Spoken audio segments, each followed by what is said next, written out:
அனைவருக்கும் வணக்கம் மக்களே.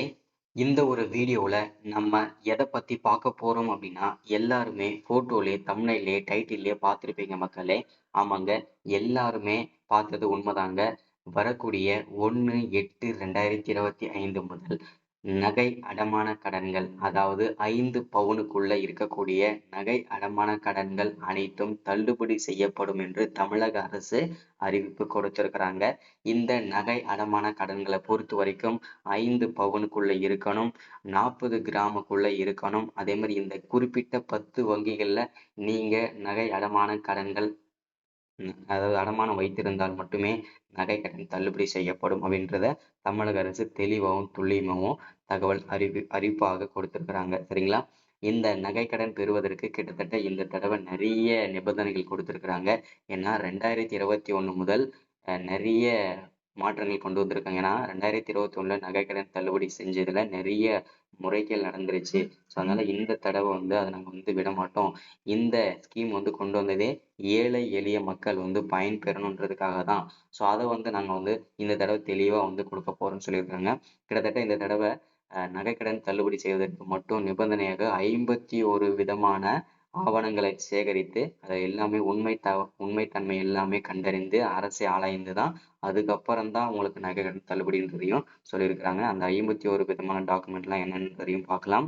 ஸோ அதை தொடர்ந்து யார் யாரெல்லாம் இந்த நகை அடமான கடன்கள் பெறுவதற்கு தகுதியானவங்க, யாரெல்லாம் நகைக்கடன் பெற தகுதி இல்லாதவங்க அப்படின்னு சொல்லிட்டு அவங்க நேம் லிஸ்ட் எல்லாமே ரெடி பண்ணி மாவட்ட வாரியாக எழுத போவதாகவும் தகவல் கொடுத்திருக்கிறாங்க.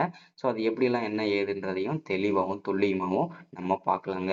ஸோ இது எல்லாமே நம்ம பார்த்து தெரிஞ்சுக்கிறதுக்கு முன்னாடி நமது கவர்மெண்ட் ஜாப் டெய்லி அப்டேட் சேனலுக்கு இப்போதான் நீங்க ஃபர்ஸ்ட் டைமா முதல் முறையா நமது சேனலை பார்க்குறீங்க, நம்ம வீடியோவை பார்க்குறீங்க அப்படின்னா மறக்காம சப்ஸ்கிரைப் பண்ணிட்டு பக்கத்துல இருக்கிற பெல் பட்டனை கிளிக் பண்ணி ஆளுன்ற ஆப்ஷன்ல போட்டு வச்சுக்கோங்க.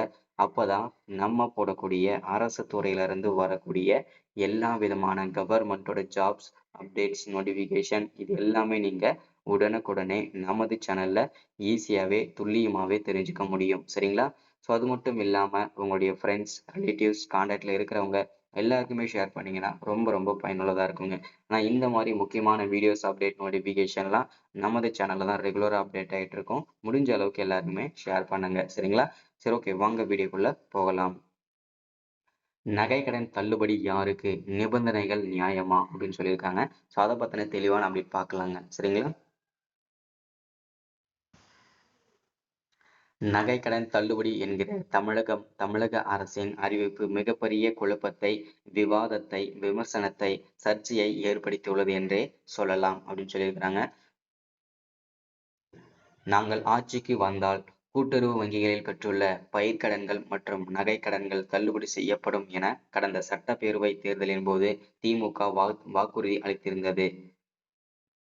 தேர்தலில் திமுக வெற்றி பெற்று ஆட்சி அமைத்த பிறகு தேர்தல் வாக்குறுதி நிறைவேற்றப்படும் என்று பொதுமக்கள் எதிர்பார்த்தனர். ஆனால் கூட்டுறவு வங்கிகளில் 5 சவரன் வரை, அதாவது 40 கிராம் வரை அடகு வைத்த நகை கடன்கள் மட்டுமே தள்ளுபடி செய்யப்படும் என்று தமிழக அரசு அறிவித்து அரசாணையை வெளியிட்டது. இது பொதுமக்களிடையே அதிருப்தியை ஏற்படுத்தியுள்ளது. மேலும் நகைக்கடன் தள்ளுபடிக்கு யாரெல்லாம் தகுதியுடையவர்கள், தகுதி இல்லாதவர்கள் என்ற பட்டியலையும் தமிழக அரசு வெளியிட்டது. 48,74,726 தகுதியில்லாதவர்கள் என்ற பட்டியலையும் தமிழக அரசு வெளியிட்டுள்ளது அப்படின்னு சொல்லியிருக்காங்க. நகைக்கடன் விவரங்கள் கணினி மூலம் பகுப்பாய்வு செய்யப்பட்டதில் 35,37,693 கடன்கள் நகைக்கடன்கள் தள்ளுபடி பெற தகுதி இல்லாதவை என்றும், 13,47,033 நகைக்கடன்கள் தள்ளுபடி பெற தகுதியானவை என்றும் அறிவிக்கப்பட்டது அப்படின்னு சொல்லி தெளிவா புள்ளி விவரத்தோட தெளிவா நமக்கு சொல்லியிருக்கிறாங்க. சரிங்களா? அரசாணைப்படி யாரெல்லாம் நகைக்கடன் அதாவது தள்ளுபடி பெறுவதற்கு தகுதி உள்ளவர்கள் யார் யாருன்றதை பார்க்கலாம். ஃபர்ஸ்ட்ல தமிழக அரசால் வழங்கப்பட்டுள்ள குடும்ப அட்டையில் வழங்கப்பட்டுள்ள ஒன்று அல்லது ஒன்றுக்கு மேற்பட்ட குடும்ப உறுப்பினர்கள், ஒன்று அல்லது ஒன்றுக்கு மேற்பட்ட கூட்டுறவு நிறுவனங்களில் ஒன்று அல்லது ஒன்றுக்கு மேற்பட்ட பொது நகைக்கடன்கள் பெற்றிருந்து அவர்களின் மொத்த நகைக்கடன்களின் மொத்த எடை 40 கிராம் வரை, அதாவது 5 பவுன் வரை இருந்தால் இதர தகுதிகளுக்கு உட்பட்டு அவர்களின் நகைக்கடன் தள்ளுபடி செய்யப்படும் அப்படின்னு சொல்லியிருக்கிறாங்க. கூட்டுறவு நிறுவனங்களில் ஒரு குடும்ப அட்டையில் இடம்பெற்ற குடும்பத்தினர் 31/3/2023 இது வந்து 2021 இருந்தது அப்டேட் பண்ணியிருக்காங்க. ஸோ 5 பவுனுக்குள்ள இருக்கணும். 40 கிராமுக்குள்ள இருந்ததுன்னா நீங்களும் தள்ளுபடி செய்வதற்காக அதாவது நீங்களும் இதுல வந்து வருவீங்க. சரிங்களா? ஸோ அடுத்ததான் வந்து தமிழக அரசால் வழங்கப்பட்ட குடும்ப அட்டை ஆதார் எண் விவரங்களை சரியாக அளித்தவர்களுக்கு மட்டுமே நகைக்கடன் தள்ளுபடி வழங்கப்படும் அப்படின்னு சொல்லியிருக்கிறாங்க. மறுவாழ்வு முகாம்களில் வசிக்கும் இலங்கை தமிழர்களுக்கு நகைக்கடன் தள்ளுபடி வழங்கப்படும். தமிழக அரசின் குடும்ப ஓய்வூதியதாரர்களுக்கு நகைக்கடன் தள்ளுபடி பெற தகுதியானவர்கள் தற்போது வரை செல்லுபடி ஆகக்கூடிய குடும்ப அட்டை வைத்துள்ள நகை கடன்தாரர்களுக்கு தள்ளுபடி பெற தகுதியானவர்கள் அப்படின்னு சொல்லியிருக்காங்க. நகைக்கடன் ஓகேங்களா. அடுத்ததா நகைக்கடன் வந்து தள்ளுபடி பெறுவதற்கு தகுதி இல்லாதவங்க யார் யாரு அப்படின்றத பத்தின அப்டேட் பார்க்கலாம்.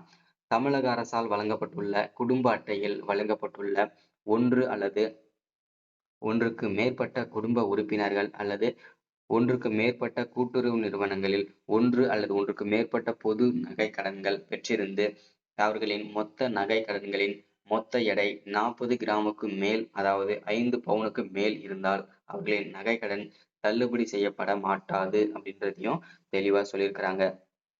அடுத்தது யாரெல்லாம் தகுதி இல்லைன்றதையும் மென்ஷன் பண்ணி பாயிண்டா கொடுத்துருக்காங்க நமக்கு. 31/3/2021 ஆம் நாளுக்கு பிறகு நகைக்கடன் பெற்றவர்களுக்கு தள்ளுபடி செய்யக்கூடாது, தள்ளுபடி செய்யப்பட மாட்டாதுன்னு சொல்லியிருக்கிறாங்க. குடும்ப அட்டை எண்ணை வழங்காதவர்கள் மற்றும் தவறாக வழங்கியவர்களுக்கு நகைக்கடன் தள்ளுபடி செய்யப்படாது அப்படின்றதையும் சொல்லியிருக்கிறாங்க. அடுத்ததா ஆதார் எண்ணை வழங்காதவர்கள் மற்றும் தவறாக வழங்கியவர்களுக்கு தள்ளுபடி கிடையாது அப்படின்னு சொல்லியிருக்கிறாங்க. கூட்டுறவு சங்கங்களில் பணியாற்றும் ஊழியர்கள் மற்றும் அவர் தம் குடும்பத்தினர் கூட்டுறவு சங்கங்களில் உள்ள நிர்வாக குழு உறுப்பினர்கள் அவர் தம் குடும்பத்தினருக்கு நகைக்கடன் தள்ளுபடி கிடையாது அப்படின்றதையும் தகவலா கொடுத்திருக்கிறாங்க.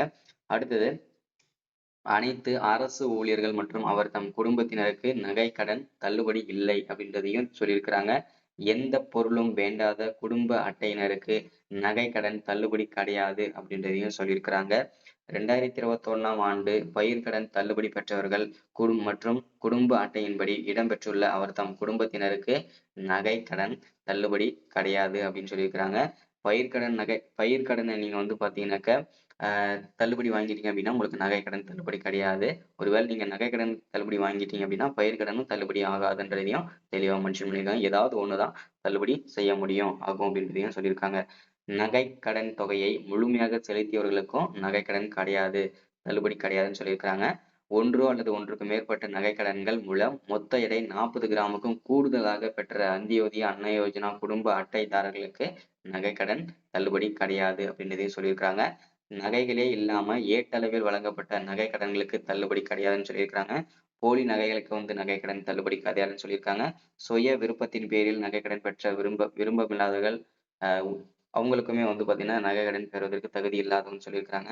அதே மாதிரி உங்களுடைய ரேஷன் கார்டுல வந்து ஆந்திரா, கேரளா, தெலுங்கானா, புதுச்சேரி இந்த அட்ரஸ்ல அதாவது இந்த மாநிலத்தோட அட்ரஸ்ல இருந்ததுன்னா உங்களுக்கும் நகைக்கடன் பெற தகுதி இல்லை அப்படின்றதையும் அர்த்தம். ஸோ அடுத்தது ஆதார் அட்டையிலுமே அட்ரஸ் வந்து மாறி இருந்ததுன்னா வேற அட்ரஸ் இருந்ததுன்னா அதாவது இந்த ஸ்டேட்லாம் அட்ரஸ் இருந்ததுன்னா உங்களுக்கு வந்து பாத்தீங்கன்னாக்க நகைக்கடன் தள்ளுபடி கிடையாதுன்றதையும் தெளிவா மென்ஷன் பண்ணி சொல்லியிருக்காங்க. ஸோ இன்னைக்கான ஸ்கீம் இதுதான். ஸோ எல்லாருமே இந்த ஸ்கீம்ல இருக்க எல்லாரும் பயன்படுத்திக்கோங்க. மறக்காம எப்போ இது செல்லுபடியாகும் இந்த ஸ்கீம் எல்லாம் செயல்படும் அப்படின்னு கேட்டீங்கன்னா வரக்கூடிய செப்டம்பர் மாதத்திலிருந்து இதற்கான ஸ்கீம் வந்து செயல்படுங்க. So thank you, welcome.